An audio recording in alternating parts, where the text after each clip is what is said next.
সম্মানিত হাজিরিন, যেহেতু ঈদুল আজহা কোরবানির ঈদ আমাদের সামনে এসেছে, তো ঈদুল আজহা কোরবানির দিনে কিছু সুন্নত আছে, 13টি সুন্নত আছে। এই কাজগুলি অবশ্যই অবশ্যই আমাদেরকে করতে হবে, তাহলে আমাদের সুন্নত আদায় হয়ে যাবে। এক নম্বরে হচ্ছে ভোরে খুব তাড়াতাড়ি ঘুম থেকে ওঠা। ভোরে খুব তাড়াতাড়ি ঘুম থেকে উঠবেন। তারপরে 2 নম্বর হচ্ছে মেসওয়াক করা, অবশ্যই অবশ্যই মেসওয়াক করবেন। তারপরে গোসল করা, 3 নম্বরে গোসল করা। 4 নম্বরে উত্তম পোশাক পরিধান করা। এখানে নতুন পোশাক পরিধান করতে হবে এমন কোনো মাসআলা নাই বা এমন কোনো কথা নয়। আপনি আপনার কাছে যে পোশাকটা উত্তম মনে হয় সেই পোশাকটাই আপনি পরিধান করবেন, তাতেই ইনশাআল্লাহ আমাদের সুন্নত আদায় হয়ে যাবে।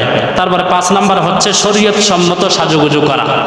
শরীয়ত সম্মত সাজুগুজু করা, আপনার চুলগুলো একটু আশ্রাইলেন, দাড়িগুলো একটু আশ্রাইলেন, হ্যাঁ, এরকম আপনি চোখের মধ্যে আপনি সুরমা ব্যবহার করলেন, এরকম সাজুগুজু করা সুন্নত। তারপরে হচ্ছে 6 নম্বরে হচ্ছে খুশবু লাগানো। 6 নম্বরে খুশবু লাগানো। 7 নম্বর হচ্ছে ঈদগাহে যাওয়ার পূর্বে কোনো কিছু না যাওয়া, অর্থাৎ কোরবানি ঈদের নামাজ পড়ার আগে কোনো কিছু না খাওয়া, এটা হচ্ছে সুন্নত। 8 নম্বর হচ্ছে আগে আগে ঈদগাহে যাওয়া। 8 নম্বর আগে আগে ঈদগাহে যাওয়া। আপনি যত সম্ভব আগে আগে ঈদগাহে যাওয়ার চেষ্টা করবেন, তাহলে সুন্নত আদায় হয়ে যাবে। তারপরে 9 নম্বর সুন্নত হলো ঈদুল আজহার নামাজ সকাল সকাল পড়া এবং ঈদুল ফিতরের নামাজ একটু বিলম্বে পড়া এবং ঈদুল আজহার নামাজ সকাল সকাল তাড়াতাড়ি পড়া, এটাই হচ্ছে সুন্নত। তারপরে ঈদগাহে গিয়ে ঈদের নামাজ আদায় করা। ঈদগাহে গিয়ে ঈদের নামাজ আদায় করা 10 নম্বর, এটা ঈদগাহে গিয়ে ঈদের নামাজ আদায় করা। তারপরে 11 নম্বর হচ্ছে পায়ে হেঁটে ঈদগাহে যাওয়া। পায়ে হেঁটে ঈদগাহে যাওয়া।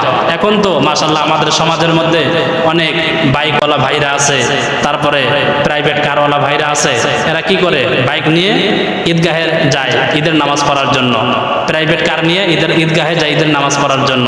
যদি এরকম করে যায় তাহলে তিনি সেই সওয়াব কি পাবেন না, পায়ে হেঁটে যাওয়ার যে সওয়াবটা আছে, যে সুন্নত আছে, সেই সুন্নত আদায় হবে না। এই জন্য আপনি ঈদগাহ আপনার থেকে একটু দূরে হোক, সমস্যা নাই, পায়ে হেঁটে যাবেন। আপনি 10 মিনিট আগে বাইরে হলেন বাড়ির থেকে।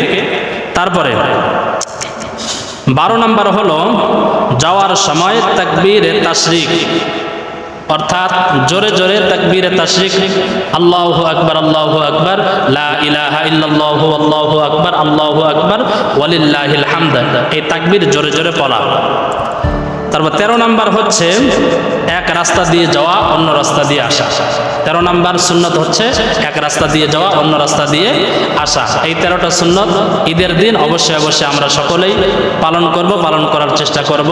আল্লাহ তাআলা আমাদের সকলকে পালন করার তৌফিক দান করুন।